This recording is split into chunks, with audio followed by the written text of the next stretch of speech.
Here we go. Welcome into the show. Happy Saturday, everybody. You're watching Philadelphia Eagles now. My name is Chase Sr., and as always, no matter where you are or how you're tuned in, I appreciate you for making today's show a part of your day.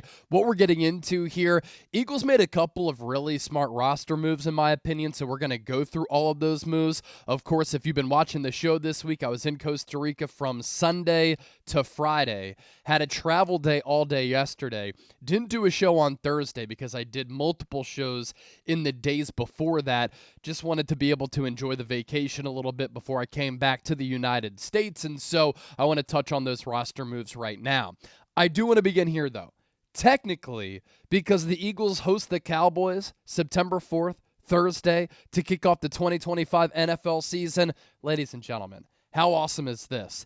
It is Dallas week as the Birds host the Micah Parsons-less Dallas Cowboys on Thursday at the Link as they hoist their second Super Bowl banner in front of what is going to be a raucous crowd in front of Jerry Jones. So if you want the Eagles to beat the brakes off of the Cowboys in week one, show me by hitting that thumbs up icon and liking the video right now. We should be able to get this show to at least 1,000 likes here on the show, and as always, go Birds.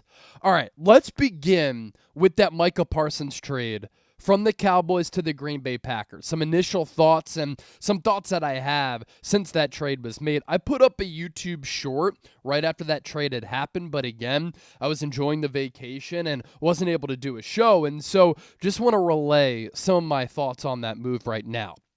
A couple of weeks ago, right here on Eagles Now, I did a show on the possibility of Parsons getting traded to the Green Bay Packers. And I had said during that show, I don't think the Cowboys are actually going to do it. You don't get rid of special elite players. And usually, Cowboys owner Jerry Jones has paid for his stars, whether it be in the 1990s, whether it be in the 2000s, or here in the 2020s. Jerry Jones usually, especially with his homegrown players, has been aggressive, and he's been willing to invest in those players because he knows, like we all know, special players don't come around too often, and oftentimes they do and deserve to get rewarded.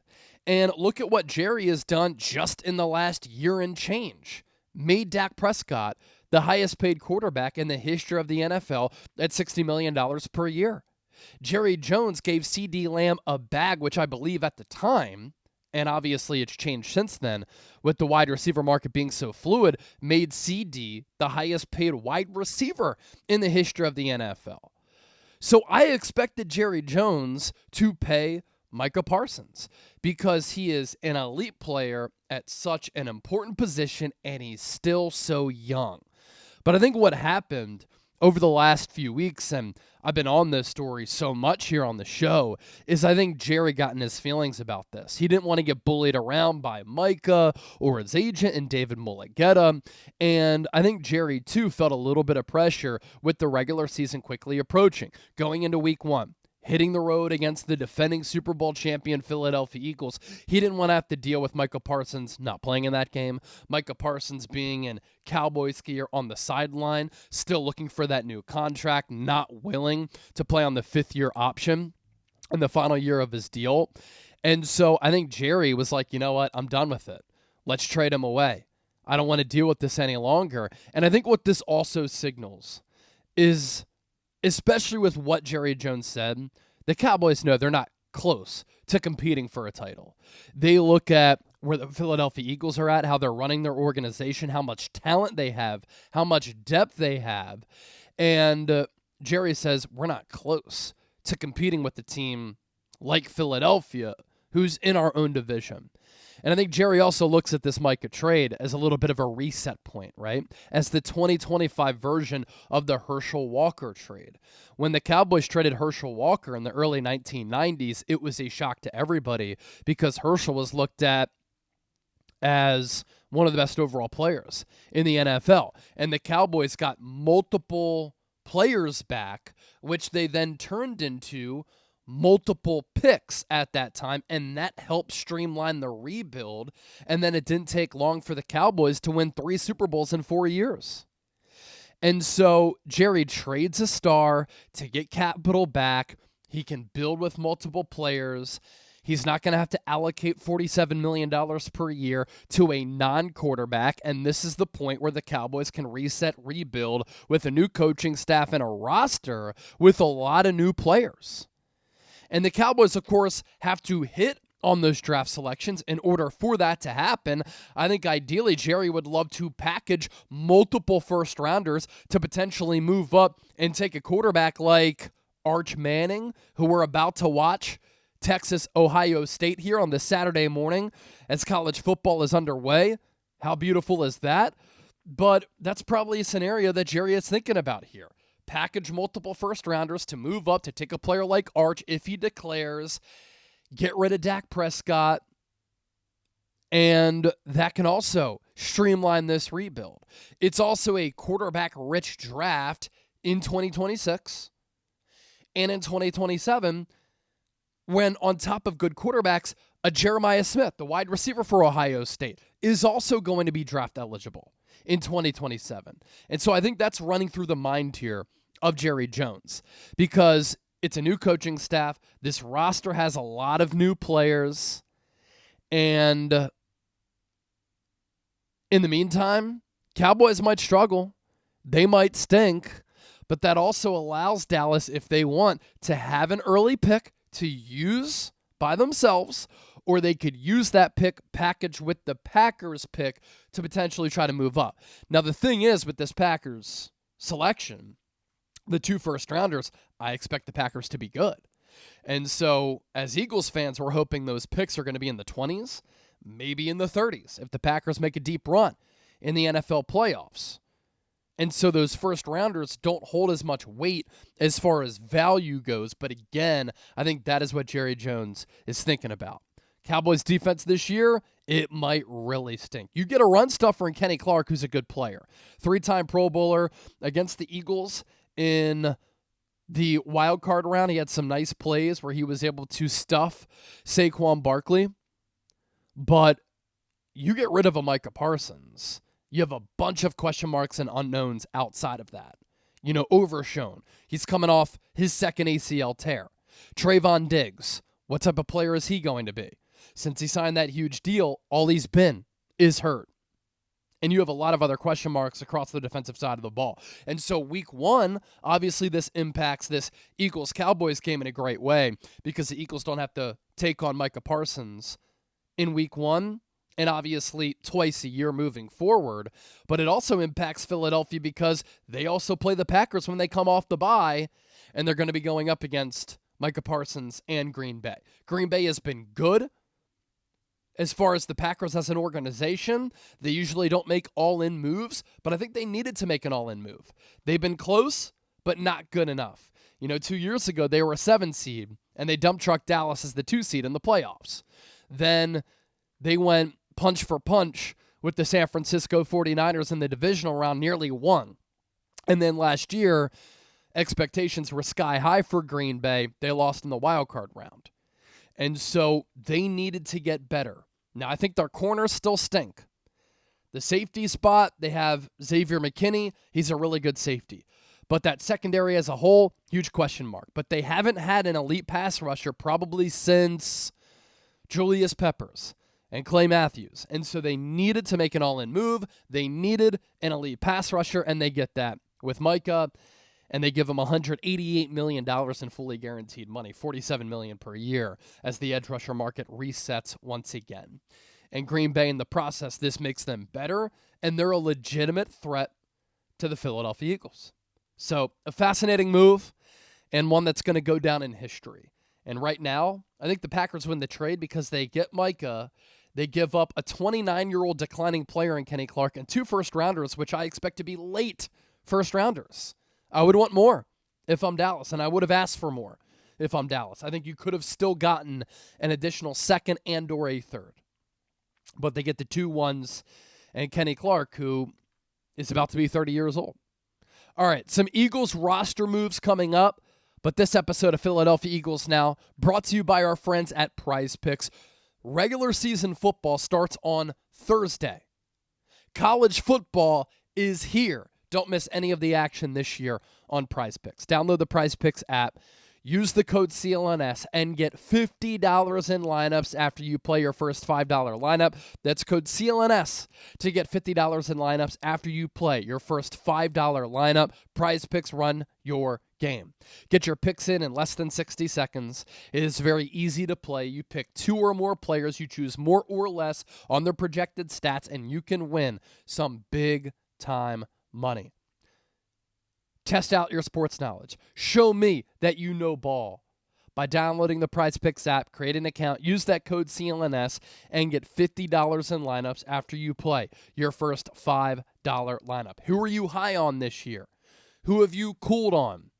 You can use those takes to your advantage with PrizePicks. Head on over, prizepicks.com/CLNS. Use the code CLNS to get $50 in lineups after you play your first $5 lineup. That's code CLNS to get $50 in lineups after you play your first $5 lineup. Okay, a slew of roster moves for the Philadelphia Eagles here over the last couple of days. Interior offensive lineman Willie Lampkin placed on injured reserve. Running back Audric Estime and cornerback Ambry Thomas signed to the practice squad. Cornerback Eli Ricks, wide receiver Terrace Marshall released from the practice squad. Punt returner Britton Covey signed to the practice squad. That answers who is going to be this punt returner week 1. It's Covey's job. Marcus Epps, the safety who started for this team in 2022 when they made it to Super Bowl 57, also added to the practice squad. And then wide receiver Javon Baker, who went to Alabama, then UCF, was a 4th-round pick by the Patriots last year, also added to the practice squad here. Let's break all of these moves down.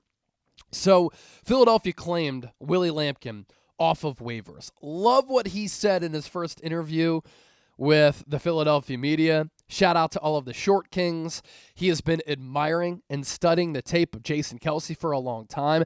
The Eagles popularized adding an athletic, smaller center when they drafted Jason Kelce in the late round, 6th round, out of Cincinnati. And from that point moving forward, a lot of other teams were like, oh, we can draft centers who are only 290 pounds, but are extremely athletic and are fast, mobile, who can get out in space on those pull blocks, and they can actually hold it down at that center spot. Jason Kelce and Philadelphia, a trendsetter by doing that. Willie Lampkin is like 5'10", 279 pounds, the shortest offensive lineman and smallest offensive lineman in the history of the league. But he is physical. Because he's smaller, he plays with great leverage. He was 47-0 as a wrestler during his senior year in high school. That nastiness, the physicality, the slit-your-throat type of mentality and mental makeup for Willie Lampkin, it translates to the film.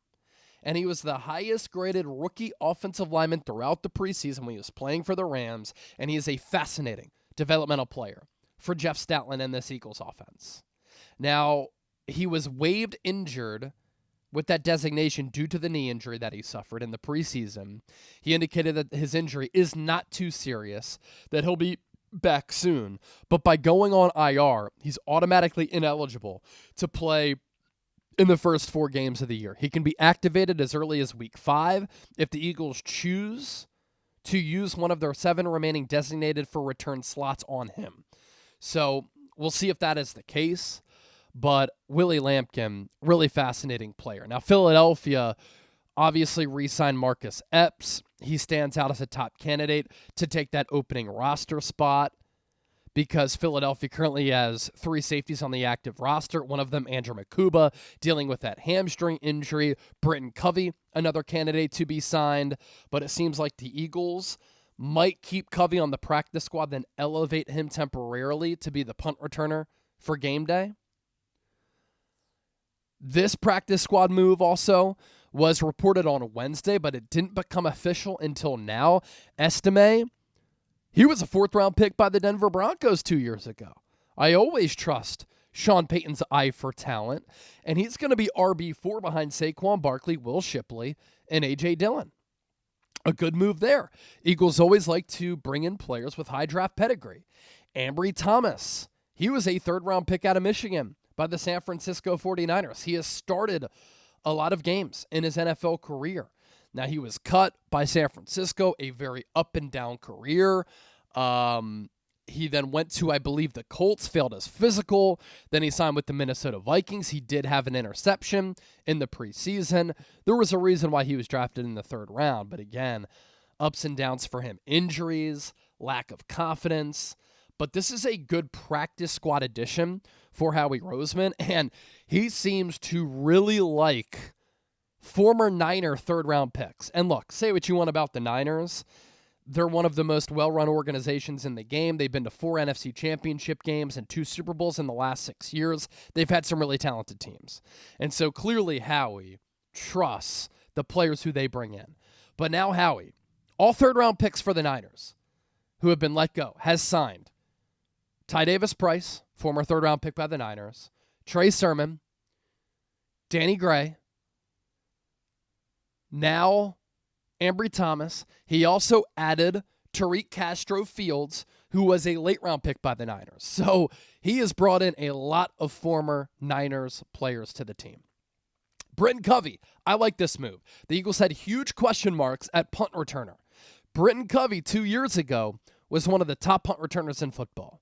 He averaged, in 2023, 14.4 yards on 29 punt returns, 3rd highest in franchise history behind Brian Westbrook, 15.3 in 2003, and Deshaun Jackson, 15.2 in 2009.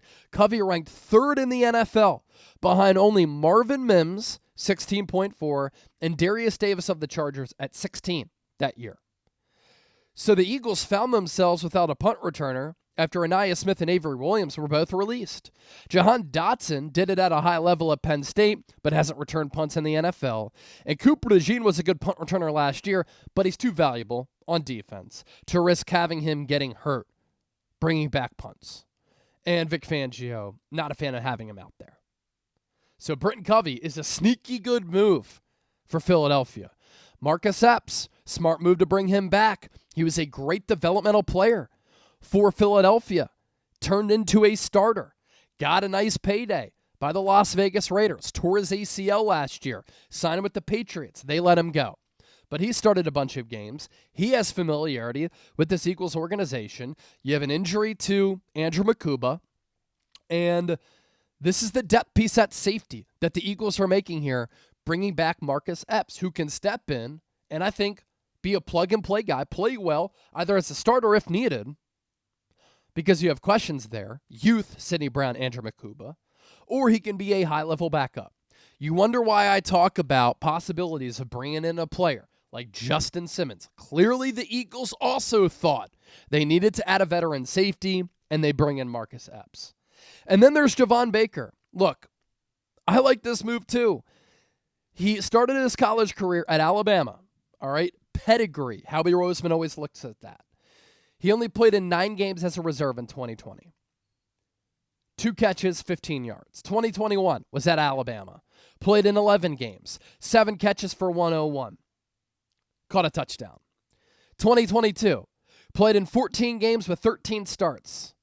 56 catches, 796 yards, 5 touchdowns. And that was when he played at UCF. He transferred. Then in 2023, first team all Big 12, led the team with 52 catches, more than 1,100 yards, 21.9 yards per catch, 7 touchdowns, played in 13 games with 12 starts. This is a guy who has good size. He's like 6'1", 200 pounds, 21.9 yards per catch his final year at Central Florida, 4th-round pick. Now, the Patriots have let go of a lot of players who were either signed, given good contracts to, or drafted by the previous regime. Now that Mike Vrabel is in there, you know, he's trying to bring in his guys. Javon Baker, not one of his guys. But Javon Baker can play, and this is a practice squad addition, which gives you a developmental player and depth at the wide receiver spot.